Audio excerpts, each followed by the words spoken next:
그건 나중에 사진 보고 이제 그 헤드 트라우마로 뭐 다쳤어요. 다쳤을 때 헤드 트라우마에 처음에 많이 다치거나 나중에 세컨더리 인저리로 손상을 받았을 때 우리가 의사로서 할 일은 뭐냐면 이 환자를 ICP에 대한 얘기를 했는데 ICP를 노멀라이즈 시켜서 가능한 한 2차 손상이 적게 해주는 게 우리의 치료의 목적이에요. 그러면 ICP가 높은 거를 이제 높지 않게 뭐 환자를 이제 치료해야 돼. 환자가 왔는데 GCS가 한 뭐 10점, 12점 정도로 조금 모더레이트 정도 인저리가 된다. 이렇게 되고 수술할 건 당연히 없다. 그럼 환자를 이제 ICU에 넣겠죠. 그럼 이때 환자한테 제일 중요한 거는 일반적인 지지요법으로 혈압이나 이런 거, 그 다음에 소변 마려우면은 혈압 오른다는 거 여러분 아세요? 그러니까 소변이 마려운데 환자가 방광이 꽉 찼어. 그러면 혈압이 올라가고 식은땀 흘리고. 그러니까 그런 거 없게. 왜냐하면 환자는 지금 거의 수두퍼 상태. 그러니까 수두퍼, 의식이 안 좋은 상태예요. 그러니까 본인이 컴플레인을 못해. 그러면 일반적인 지지요법으로 환자를 좀 안정되게 해야 되겠죠. 그 다음에 제너럴라이즈 ICP 컨트롤을 이제 하는데 뭐냐면 환자 체위를 왜 30 내지 45도로 할까요? 딱 가면은 병원에 가면은 ICU 환자들이 조금씩 고개를 이렇게 올리고 있어요. 나중에 시식 들어보면. 근데 나도 인턴이나 이런 때는 전혀 몰랐어요. 초반에는. 근데 뭐냐면 30 내지 45도가 넘어가면은 이거 이상 되면은 환자가 우리가 누워있을 때하고 섰을 때하고 심장의 박동이 틀려요. 뭐냐면 서면은 심장이 박동을 해야 돼요. 왜? 뇌에 뭐를 보내기 위해서, 피를 보내기 위해서. 그러니까 심장을 자극하지 않고 뇌를 높게 해주는 거. 그러면 중력에 의해서 뇌 안의 압력은 낮아지겠죠. 그래서 이때 환자 포지션이나 이런 게 의미가 있고 또 항경련제 같은 거 간질하면 환자 예후가 안 좋아요. 이런 걸 미리 하고 진정이나 진통제 같은 걸 충분히 써주는 거. 그러니까 환자의 제너럴라이즈 케어를 한다는 거 이게 중요하고 혈압, 환자 혈압은 뭐냐면 그 모든 과가 다 그래요. 모든 트라우마 환자에서 저혈압은 안 좋아요. 저혈압은 안 좋고 되게 이제 심리학과 같은 경우는 뭐냐면 시스톨이 최소한 90은 넘어야 된다. 근데 그 이상 이하가 예후가 엄청 틀려요. 그러니까 그런 일반적인 치료를 하는 거 여러분들 꼭 아셔야 되고요. 그 다음에 요거는 환자를 과호흡을 시킨데 과호흡은 뭐냐면 하이퍼벤틸레이션이라고 혹시 들어봤어요, 여러분? 예를 들면 아까 예를 들어서 뭐야 그 라면에 호흡 분다고 그랬잖아요. 그러면 이 호흡이 빨라지면은 이산화탄소가 빨리 줄어들어요. 그러면 뭐냐면 우리 뇌는 수술 생각할 때 지금 뇌에 이산화탄소가 적다. 그건 뭐냐면 지금 혈액순환이 원활히 이루어진다라고 해서 머리의 오토레귤레이션에 의해서 머리로 오는 피를 그렇게 많이 안 해. 생각보다. 그럼 뭐냐? 머리로 가는 피가 ICP하고 관계된다고 했죠. 혈관의 피의 양이. 그게 줄면은 ICP를 낮추는 거예요.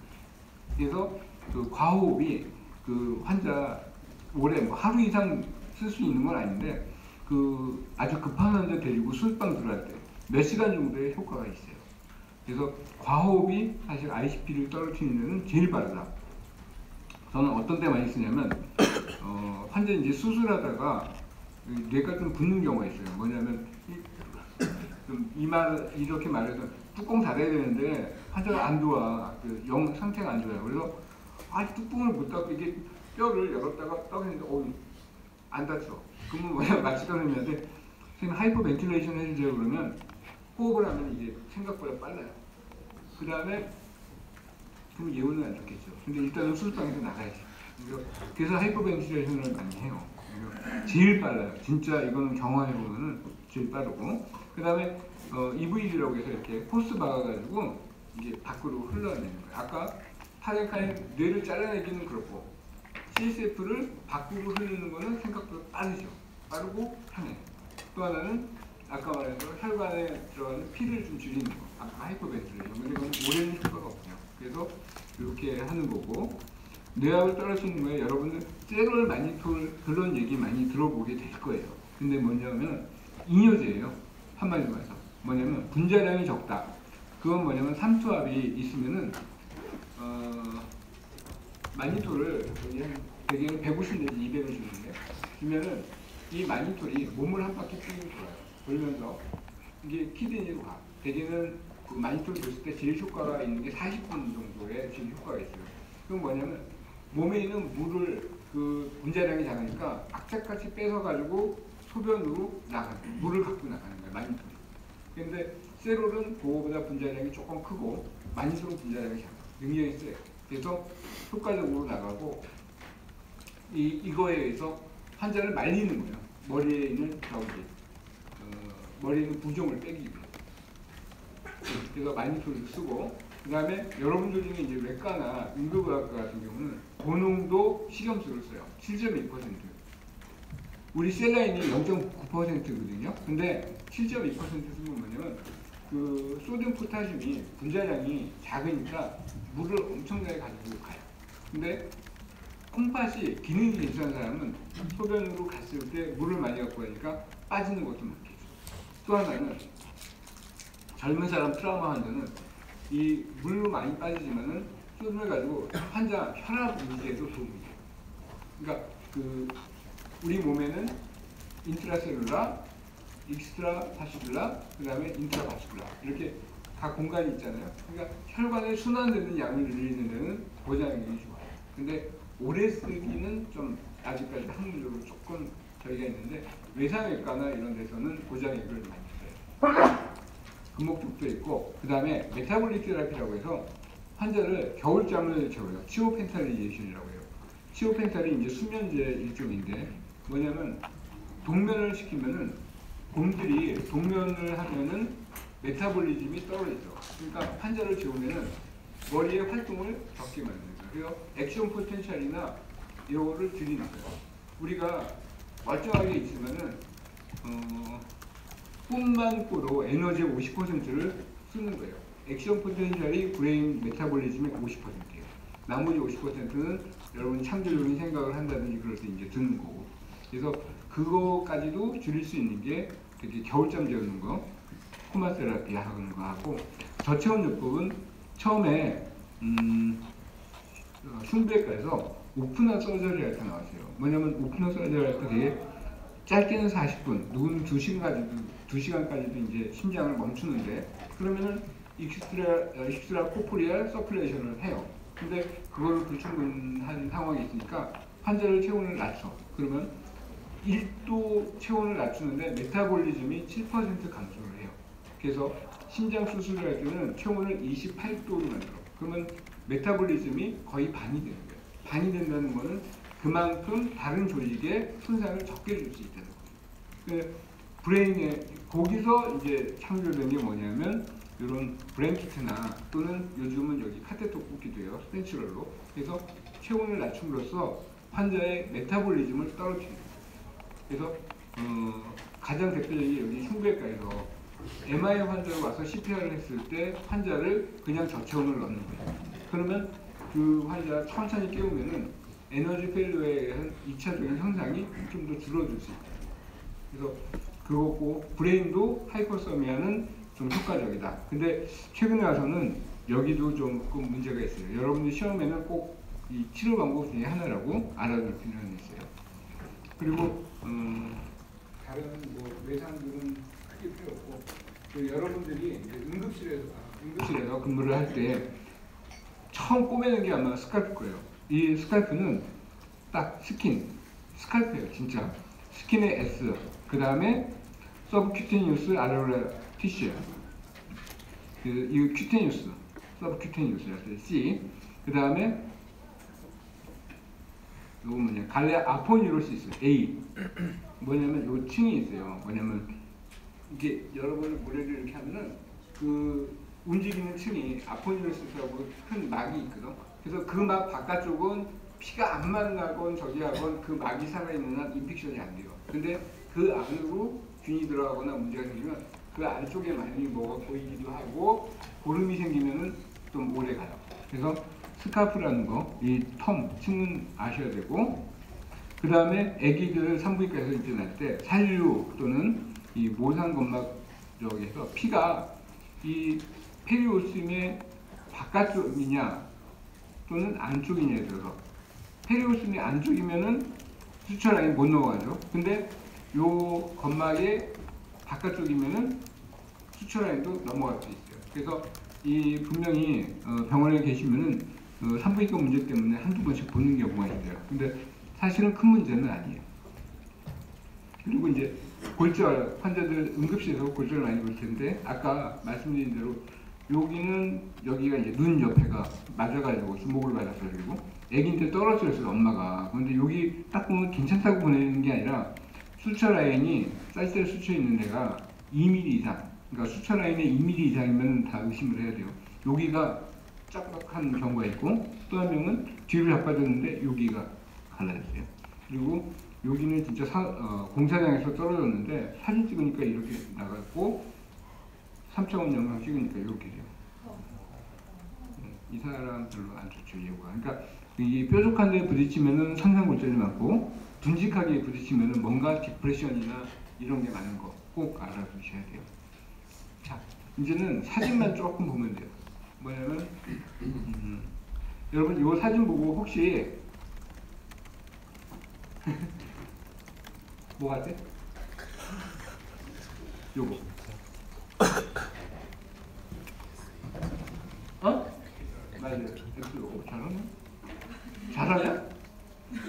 오. 또 하나. 이거 진짜 내가 이거 하면은 오늘 진짜 밥 사줄게. 여기 하얀 거에 요 가운데 조금 까만 거 있지. 요거 왜 그럴까? 뭐냐면 에피드를 정확히 맞췄어요. 이 대표적인 사진이고 애기들 중에 이런 사진으로 와요. 이게 좀 어리는데. 근데 여기 보면은 하얀 거가 딱 이렇게 볼록 렌즈 모양으로 생긴 게 에피드롤이거든. 근데 가운데 좀 하얀 게 있어. 덴시티가 좀 떨어져. 농도가. 먹은 것 같아요. 공기? 여러분 뭐냐면 이제부터 뭐 요거는 케이스에 이제 사진 나올까봐 얘기하는 거예요. 사진 보라고. 뭐냐면 그 환자가 이제 출혈됐을 때 딱 오면 CT를 찍으면 선지, 여러분 피가 있으면 선지 꼭 먹어봤어요? 선지가 핏덩어리 이게 선지잖아요. 그 다음에 시간이 지나면 초콜릿 녹은 것처럼 이렇게 찐득찐득하게. 그 다음에 더 지나면은 뭐냐면 물이 돼요. 잔토크로밀이라고 그러죠. 혹시 잔토크로밀이라고 초콜릿 녹은 물이 아주 묽어져요. 그러면 이제 덴시티가 달라지는 건데 선지 같을 때 하얀색이에요. 그 다음에 초콜릿 완전히 녹은 물, 까만 죽은 물이 되었으면 이런 식이 돼요. 그러면 이 환자가 오늘 다쳤어. 환자 실수리가 제일 중요한데 괜찮아. 얼마 안 됐으니까 당연히 선생님 에피드롤 있습니다. 근데 딱 내려오니까 이게 있는 거예요. 야 오래됐잖아. 응급이 아니지. 그러면 가만히 있으면 안 되고 응급이야? 여기가 뭐냐면 여러분 급작스러운 지금 액티브 브리딩을 하는 거예요. 그러니까 여기는 그 선지고 가운데는 빨간 핏물이 섞여 있는 거예요. 이게 그 펄링 사인이라고 해서 지금 액티브하기 때문에 얘는 지금 초응급이에요. 요거 그러니까 응급실에서 괜히 선생님 요거 급성 아닌가 본데요 했다가 큰일 나요. 그래서 꼭 아셔야 되고 에피드롤일 때 볼록 렌즈 꼭 알아두세요. 분명히 사진에 나오고요. 그 다음에 이게 그 기전 혈관은 뭐냐면 어디가 닿죠?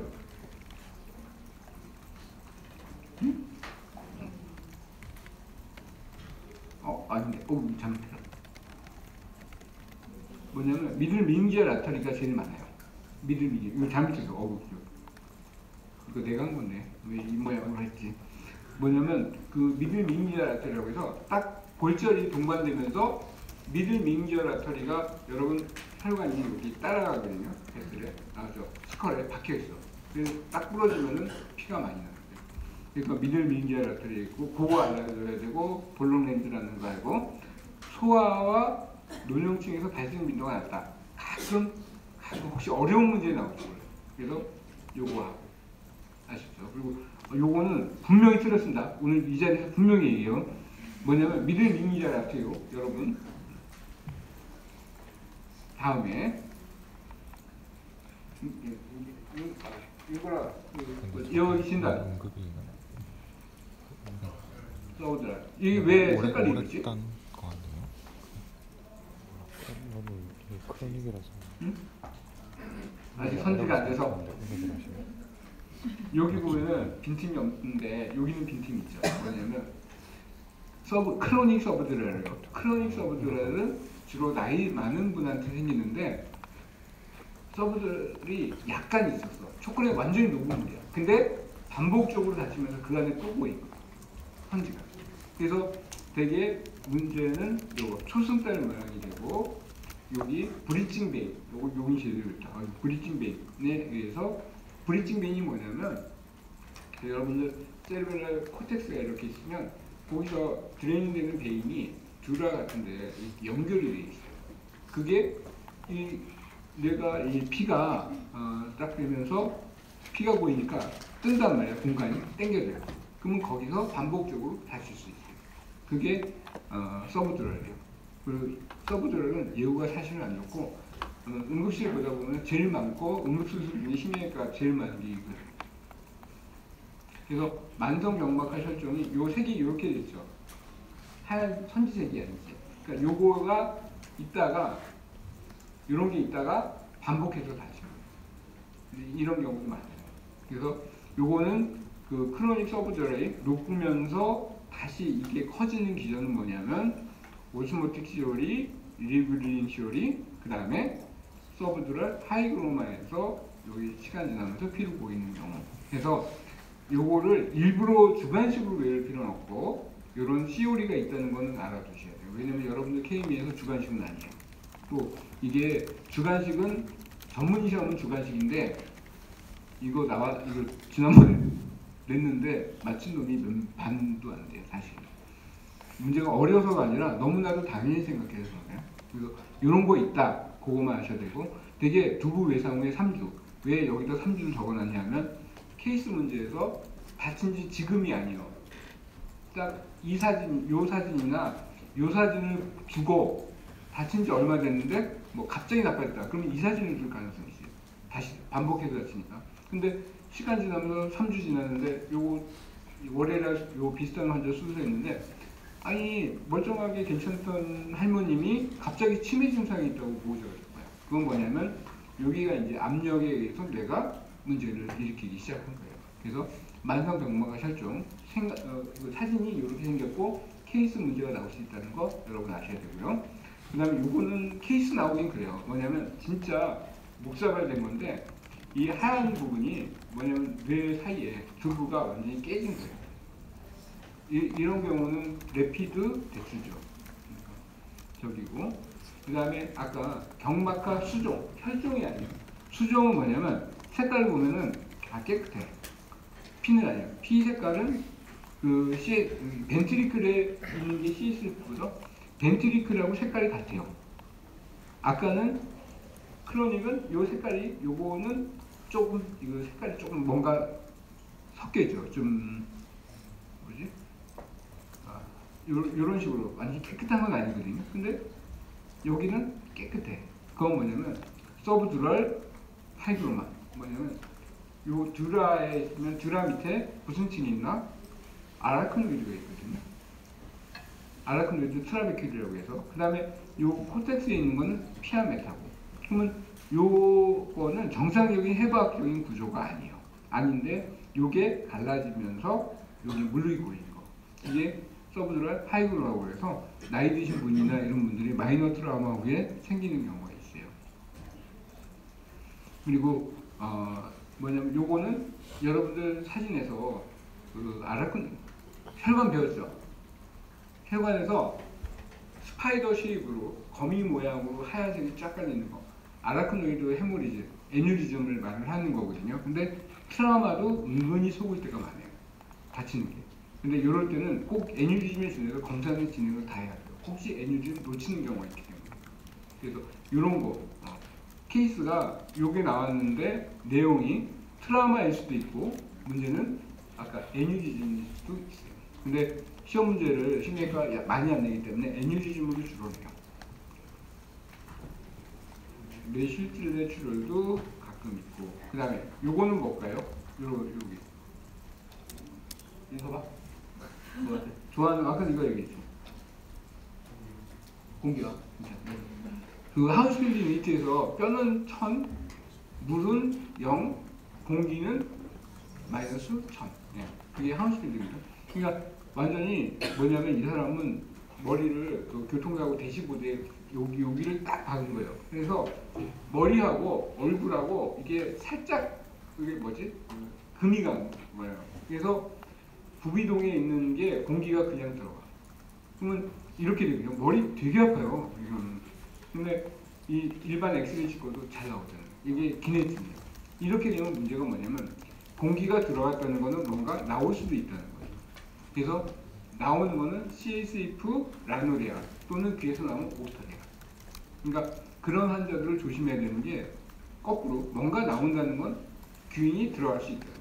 근데 머리는 균이 하나도 없어요. 인트라크레니얼. 그러니까 균이 들어가면 그 환자는 CNS 인펙션은 진짜 치명적이라는 거 여러분 아셔야 돼요. 그래서 기내증이 있고 또는 CSF 라노리아가 같이 발생할 수 있다. 이거는 외상의 합병증이다. 그 다음에 자체로 시험에는 별로 안 나오는데 좀 재밌는 케이스가 머릿속에 이제 균이 들어갔을 때 압세스가 생기는 경우가 있어요. 이런 식으로. 또 외상에서 혈관이 닫혀요. 뭐냐면 팍스가 있는 세르브럴 팍스가 있는데 거기에 이제 엔테로 세르브럴 아테리얼이 나거든요. 근데 딱 닫혔어. 팍 한번 부딪혔는데 혈관이 옆이 살짝 찢어진 거예요. 그러면 이런 식으로 동맥류가 생길 수 있어요. 외상성. 엄청난 합병증이 올 수가 있고 배보다 배꼽이 더 커요.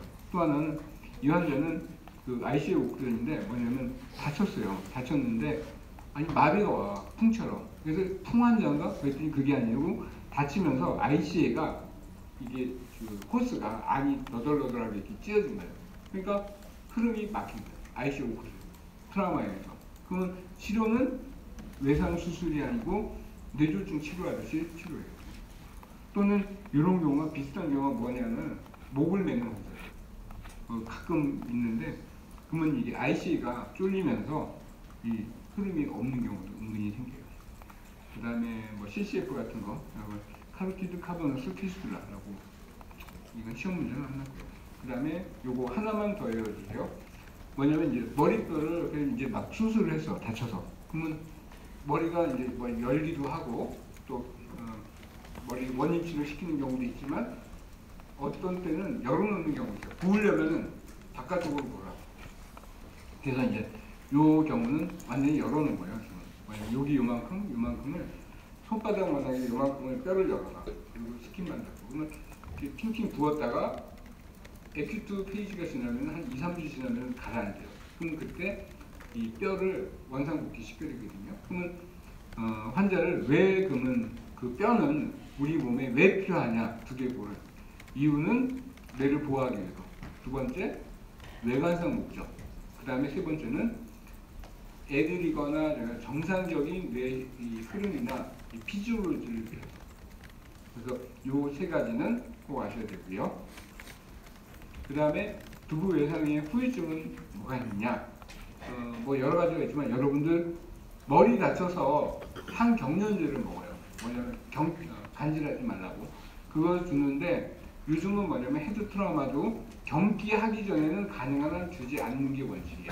약을 요즘은 많이 안 줘요. 근데 환자가 여기 보면은 4분의 1에서 3분의 1에서 7일 이내에 한 번은 경험돼요. 그래서 이제 여러분 나중에 시비어 트라우마는 처음 일주일은 항경련제를 주사로 써도 어느 정도 합리적이에요. 근데 그렇다고 해서 꼭 계속 쓸 필요는 없다는 거. 그래서 아까 환자 일반적인 치료에서 항경련제 준다고 했잖아요. 그러니까 여러분도 그거는 알고 있어야 돼요. 그러니까 조기에는 경기할 수 있다. 또 그 트라우마가 심한 사람은 경기를 한다.